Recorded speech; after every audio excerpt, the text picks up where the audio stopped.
বিসমিল্লাহির রহমানির রহিম। আমরা যারা মাদ্রাসায় পড়ুয়া মেয়েদের নিয়ে কথা বলি, মাদ্রাসায় পড়ুয়া মেয়ে এত চুলকানি কেন? মাদ্রাসায় পড়ুয়া মেয়ে ধরেন আপনারা বলেন 100 ভাগের মধ্যে যতটুকু আপনারাই বলেন ভালো খারাপ, যারা যারা বলেন একবারেই খারাপ, খোঁজ নিয়ে দেখেন তারাই খারাপ। এখন বলবেন হুজুর মাদ্রাসায় পুরো পড়ালেখা করেছেন না? আমি বাংলা লেখাপড়াও করেছি। মাদ্রাসায় পড়ুয়া মেয়েদের আমি 100 ভাগের মধ্যে 80 ভাগই ভালো বলবো, আর 20% ধরেন এখন বর্তমান যুগে এটা হয়। মাদ্রাসায় পড়ুয়া মেয়েরা, আমরা পুরুষরা জানি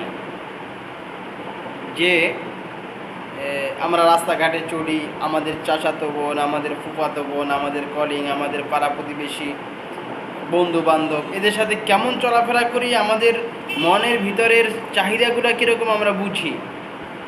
বোঝার পরেও যারা বলে যে মাদ্রাসার মেয়েরা সমাজ বোঝে না, মাদ্রাসার মেয়েরা এটা বোঝে না, ওটা বোঝে না, মাদ্রাসার মেয়েরা বন্ধু সুলভ না।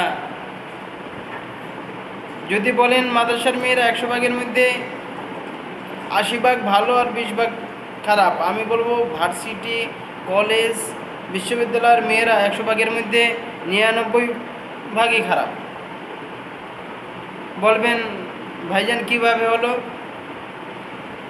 খোঁজ নিয়ে দেখেন তো, একটা মাদ্রাসার মেয়ে সে গেঞ্জি পরে রাস্তায় সাইকেল চালাইতে পারে কিনা? একটা মাদ্রাসার মেয়ে সে লজ্জা শরমহীনভাবে বয়ফ্রেন্ডের সাথে ঘুরতে পারে কিনা? হ্যাঁ আছে, আমি বলবো না নাই, আছে, 20% আছে। কিন্তু ভার্সিটি, কলেজের, স্কুলের এরা মনেই করে না যে এটা একটা গুনাহর কাজ, বা ছেলেরা কি চায়, মনে কি চায়, কি সম্ভাবনা নিয়ে ঘোরে। একটা পুরুষ, আপনি যদি পুরুষ হন, আপনি আপনার কাছে জিজ্ঞাসা করেন। তো যারা বলে মাদ্রাসা খারাপ, একটা বদনাম বের হলেই যারা একবারে লেগে পড়ে থাকেন, হলুদ সাংবাদিকরা একবারে ছড়িয়ে দেয় মাদ্রাসা এটা হয়েছে, এটা হয়েছে।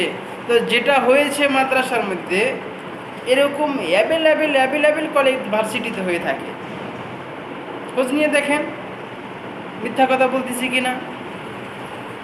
পহেলা বৈশাখে, 21শে ফেব্রুয়ারিতে, এগুলো রাত্রে যান মাদ্রাসাগুলো ঘুরুন, ঘুরে দেখেন তো দেখি কোন জায়গায় মদ আর জুয়ার আড্ডা চলে, কোন জায়গায় নাচ গান আর ফুর্তি ফার্তার ইতে ওই যে 100টা ধর্ষণ করে নাকি মিষ্টি বিলাইছিল, কোন জায়গার যেন মনে পড়তেছে আমার। এরকম একটা মাদ্রাসা খুঁজে বাইর করেন তো দেখি যে হ্যাঁ আছে মাদ্রাসা, যে ভালো আল্লাহওয়ালা এরকম না। আমি বলবো আপনার মেয়েকে মাদ্রাসায় দিন, এই পর্যায়ে মাদ্রাসায় দিন।